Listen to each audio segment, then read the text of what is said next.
Hello दोस्तों, कैसे हैं आप सब। किताबें में आपका स्वागत है।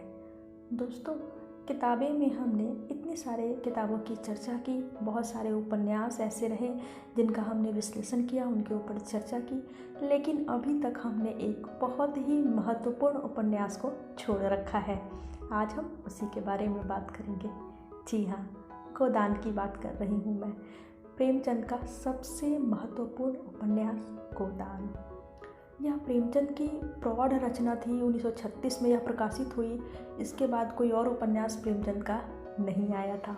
इस उपन्यास में कृषक जीवन की सारी समस्याओं को प्रेमचंद ने उठाया है। इतने साल जो उन्होंने लिखा, जो कुछ समाज में देखा, जो कुछ खुद भी अनुभव किया, उन सभी का निचोड़ उन्होंने इस उपन्यास में डाल दिया है।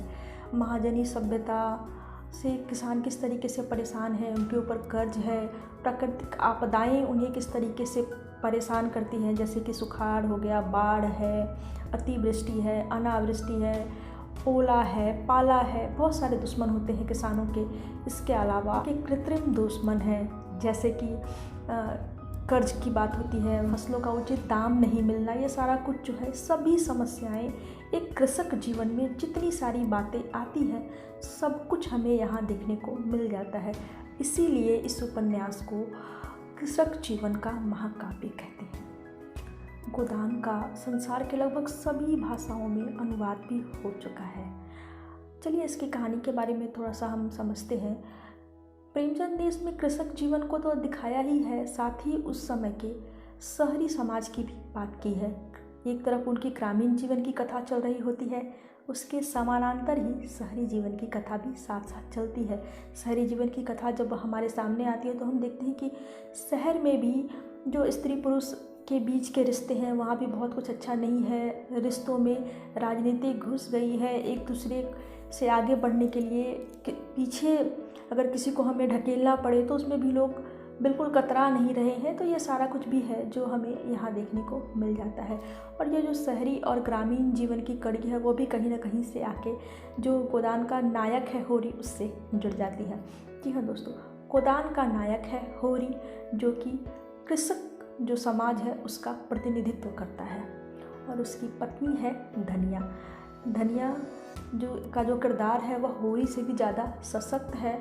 धनिया एक ग्रामीण महिला है जो कि गृह कार्य में कुशल है। पति के साथ कदम से कदम मिला के उसकी समस्याओं में साथ देती है उसका, और जो उसकी जीविका है यानी खेतों में भी उसके साथ पूरे मन से लगी रहती है।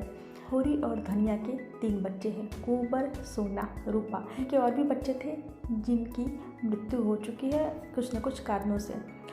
होरी जो है वो साधारण किसान है, बहुत सारे ज़मीन नहीं है उसके पास, थोड़ी सी ज़मीन है, 2 जोड़ी बैल है, यही उसकी संपत्ति है। पड़ोस में ही उसके 2 भाई शोभा और हीरा रहते हैं। संयुक्त परिवार के विघटन का दौर था, होरी के भी भाई उससे अलग हो जाते हैं, और जो अलग होने के बाद भी उन सभी के बीच आपस में बहुत अच्छे से रिश्ते नहीं हैं। जो शोभा और हीरा है वह होरी से जलते हैं। होरी एक आम किसान की तरह एक लालसा मन में पाल के बैठता है गाय की।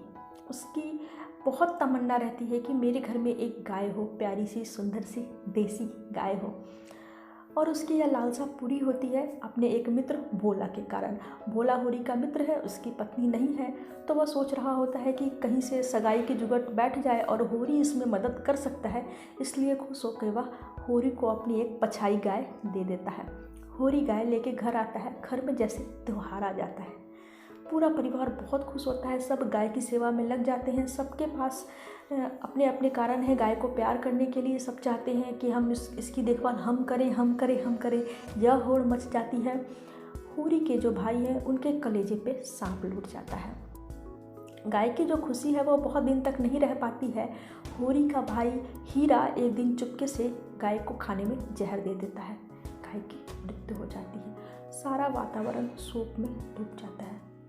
सब लोग यकीन कर लेते हैं, समझ जाते हैं अपने आप कि यह काम हीरा का ही है, और हीरा पकड़े जाने के डर से और आत्मग्लानि के डर से गाँव से भाग जाता है। इस बीच भोला और होरी के बीच में जो नज़दीकियाँ बढ़ती है तो गोबर भी भोला के घर जाता है। उसकी दोस्ती भोला की पुत्री झुनिया से हो जाती है। झुनिया का ऐसे तो स्वभाव कड़ा है, गांव में अपने वो लड़ाई झगड़े के लिए जानी जाती है, लेकिन गोबर के साथ वो आत्मीय रूप से मिलती है। दोनों प्रेम करते हैं और एक दिन वह माँ बनने वाली होती है। गोबर को इस बात का पता लगता है तो वह डर जाता है, लेकिन समस्या गंभीर थी। एक तो दोनों विजातीय थे, पता नहीं गांव वाले इस मामले को स्वीकार करेंगे कि नहीं, घर वाले स्वीकार करेंगे कि नहीं। लेकिन झुनिया का भोगा क्या, वह उससे प्रेम करता था, उसे लेकर अपने घर आता है। सारे रास्ते वह अपने आप को मनाता रहता है कि हाँ, मैं माँ से बोल लूँगा, मैं पिताजी से बात कर लूँगा, लेकिन दरवाजे पे आते ही उसकी हिम्मत टूट जाती है। झुनिया को वह अपने घर के दरवाजे पे खड़ी करके भाग जाता है। वह सीधे वहाँ से निकल के शहर पहुँच जाता है।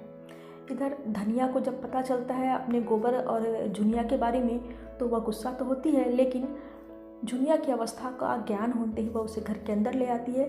घर के सभी सदस्यों के बीच उसे उसका स्थान दिलाती है। गोबर शहर पहुंचता है, वहाँ वह मिर्जा जी के संपर्क में आता है। वे उसकी मदद करते हैं और फिर उनकी सहायता से गोबर जो है एक जगह खोमचा लगाने लग जाता है। उसके खोमचे का काम ठीक चल रहा होता है तो वह गांव आता है और झुनिया को भी लेके चला जाता है। गांव से वह शहर जब पहुंचता है तो इस बीच 10-15 दिन से अधिक गुजर चुके होते हैं।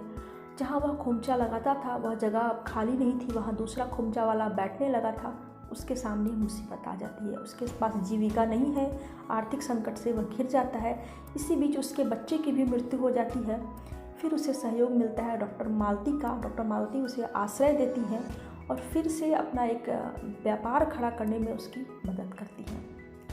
जो शहर की कथा है वहाँ पे अभी हमने 2 नाम सुने, एक मिर्जा जी का और एक डॉक्टर मालती का। ये सभी आपस में जुड़े हुए हैं। होरी रहता था बेलारी गांव में और बगल का गांव था सेमाली। वहीं रहते थे जमींदार राय साहब। राय साहब के कुछ शहरी मित्र थे, मिर्जा जी, उद्योगपति खन्ना जी, डॉक्टर मालती, मिस्टर मेहता, वकील साहब और संपादक ओमकार। ये सभी उनके मित्र हैं। अक्सर शहर में इनकी एक जगह बैठकी होती है और राय साहब के घर में भी जब कोई जलसा होता है, कोई कार्यक्रम होता है, जन्माष्टमी वगैरह का प्रोग्राम होता है तो सभी वापस गांव आते हैं, मिलते बैठते हैं, बातचीत करते हैं और इनकी बातचीत के माध्यम से हम जो शहरी परिवेश है उसके दर्शन कर पाते हैं।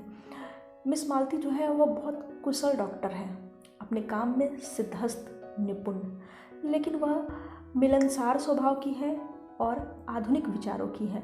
लोगों से मिलना जुलना उनसे पसंद है।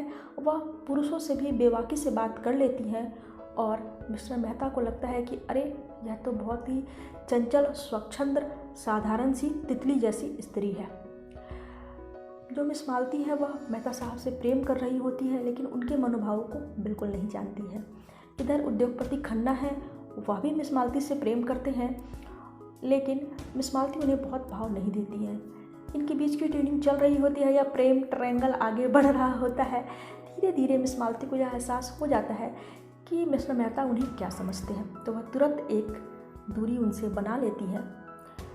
इधर इतने दिन का जब उनका साथ रहता है, वे लोग कई बार मिलते जुलते हैं प्रोग्राम्स में इधर उधर, तो मिस्टर मेहता को भी यह एहसास होता है कि जो उन्होंने मिस मालती के बारे में सोचा था वह बिल्कुल गलत था। मिस मालती तो बहुत अच्छी महिला है। तो वे उनके पास विवाह का प्रस्ताव लेके जाते हैं, लेकिन मिस मालती अपने स्वाभिमान की रक्षा करती हैं और उन्हें मना कर देती हैं।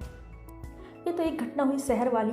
हम गांव की घटना पे देखते हैं। गोबर जो है मिस मालती के प्रांगण में रह रहा होता है, फिर उसका काम धाम अच्छे से चलने लगता है। उसकी पत्नी जो झुनिया है उसने एक दूसरे बच्चे मंगल को जन्म दिया है, जिसे कि डॉक्टर जो मालती है वो बहुत स्नेह करती है। सोना की शादी फिक्स होती है। गोबर झुनिया और मंगल के साथ गाँव आता है। सोना की शादी बहुत अच्छे से हो जाती है, लेकिन जो होरी है वह और ज़्यादा कर्ज में डूब जाता है। यहाँ हम देखते हैं कि किसान कभी भी चैन से नहीं रह पाता है। 2 वक्त की रोटी भी उसे बहुत मुश्किल से मिलती है, जबकि सारे अन्न वह खुद उगाता है। जो होरी है उसकी भी मुख्य समस्या यही है कि वह अक्सर कर्ज में डूबा रहता है। जो उसकी छोटी छोटी लालसाएँ हैं उसे हमेशा हत्या करनी पड़ती है। सोना की शादी तो वह किसी तरीके से कर्ज लेके कर लेता है, लेकिन रूपा की शादी के लिए उसके पास कुछ भी नहीं बचता है। गोबर लौट के आ गया है कि इस बात की उसे बहुत खुशी है, लेकिन फ़िलहाल गोबर उसकी बहुत आर्थिक मदद करने की स्थिति में नहीं होता है। इन हालातों में उसने रूपा का विवाह एक अधेड़ उम्र की व्यक्ति से कर दिया। उसे लगता है कि जाने दो, वह व्यक्ति दहेज भी नहीं लेगा, उसकी उम्र थोड़ी ज़्यादा है लेकिन उसके पास रुपए पैसे हैं। और रूपा जो कि अभी बच्ची ही है, 12-13 साल की उसकी आयु है, इस विवाह से बहुत खुश है। वह अपने नए घर में मालकिन बन के बहुत खुश होती है और उसे इस बात की खुशी मिलती है कि चलो यहाँ पे रुपए पैसे की कमी नहीं है, खाने पीने की कोई दिक्कत नहीं है, तो उसे सब कुछ अच्छा लगता है। वह बहुत आसानी से अपने अधेड़ उम्र के पति को अपना लेती है, वहाँ एडजस्ट कर जाती है। साथ ही वह ये इस फिराक में लगी रहती है कि वह अपने पिता की भी मदद करे। इन सारी घटनाओं में 5 साल निकल जाते हैं। जो होरी का भाई था हीरा, गाय के मरने के बाद वह भाग गया था। शहर जाके उसकी मानसिक स्थिति और ख़राब हो जाती है और कुछ लोग पकड़ के उसे पागल खाने में डाल देते हैं। 5 साल के बाद उसकी स्थिति ठीक होती है तो वह लौट के गांव आता है। इस बीच जो हीरा की पत्नी है पुनिया, उसकी देखभाल होरी और धनिया ही कर रहे होते हैं। उन्हें किसी चीज़ की ज़रूरत होती है तो वे आसानी से सारे विद्वेष को बुला के उसकी मदद कर देते हैं। गांव में हम एक और घटना देखते हैं कि पंडित माता दीन का पुत्र दाता दीन है, वह सिलिया से प्रेम करता है और उसे अपने प्रेम जाल में फंसाता है। वह माँ बनती है, उसे छोड़ देता है। धनिया उसकी भी सहायता करती है और एक दिन दो दाता दीन है, उसे अपनी गलती का एहसास होता है और वह सिलिया को अपना लेता है। स्थितियाँ लगभग ठीक हो रही थी। होरी प्रसन्न था कि उसका भाई भी लौट आ गया, तीनों बच्चे उसके सेटल हो गए हैं, सबकी शादी कहीं न कहीं हो गई है। बस उसे एक टेंशन थी कि वह अभी तक गाय नहीं ले पाया है और बहुत सारा कर्ज उसके सिर पे है जिसे उसे किसी तरीके से उतारना है। होरी की उम्र अधिक नहीं हुई है लेकिन बहुत अधिक मेहनत, बहुत अधिक चिंता के कारण वह बिल्कुल ढह गया है और एक दिन अचानक उसकी मृत्यु हो जाती है। गाय की लालसा उसके मन में रह जाती है। तभी पंडित जी आते हैं और कहते हैं कि अरे अब यह तो पंछी उड़ गया, तो अब इसका गोदान करा दो। उस दिन धनिया के पास सिर्फ 20 पैसे थे। वह वही पैसे निकाल के कहती है कि अब इसको यही पैसे हैं, अब आप इसे गोदान समझिए या जो भी समझिए करा दीजिए। उपन्यास यहाँ खत्म हो जाता है। बहुत सारे मोड़ लिए हुए हैं, इसमें बहुत सारी घटनाएं हैं, बहुत सारे विवरण हैं जो हम इस उपन्यास में देखते हैं, पर यह उपन्यास कहीं भी आपको बोर नहीं करता है। और किसान समस्या जो है, किसानों की बहुत सारी समस्याएं हैं।